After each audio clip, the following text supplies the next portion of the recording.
უცხო ქვეყნის მოქალაქე ვერონიკა ასტაფჩიკი დიდი ოდენობით ნარკოტიკული საშუალების უკანონო შეძენის, შენახვისა და გასაღების მცდელობის ფაქტზეა დაკავებული. ის ბრალს აღიარებს, თუმცა არა რეალიზაციის ნაწილში. ბრალდებული ამბობს, რომ მან მხოლოდ ტვირთის მიღება სცადა. ნარკოტიკული საშუალების გაყიდვას არ ვაპირებდი. მე მხოლოდ უნდა მიმეღო და დამეტოვებინა კონკრეტულ ადგილას.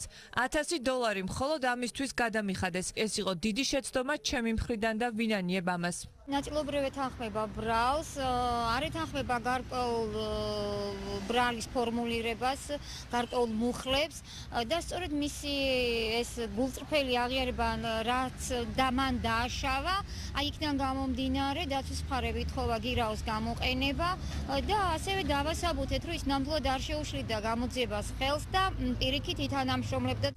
სასამართლომ ბრალდებულს აღკვეთის ღონისძიებად პატიმრობა შეუფარდა. როგორც საქმის მასალებიდან ირკვევა, ვერონიკა ასტაფჩიკმა უკანონოდ შეიძინა და ინახავდა განსაკუთრებით დიდი ოდენობით ნარკოტიკულ საშუალებებს. აფასოებდა და რეალიზაციის მიზნით კონკრეტულ ადგილებზე ანთავსებდა.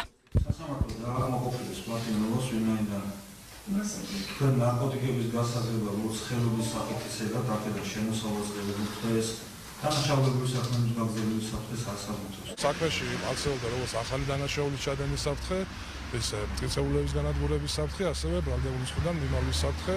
ამას ადასტურებდა ის ნივთიერი მტკიცებულებები, რომელიც ამოღებული იქნა სისხლისავართ საქმეში.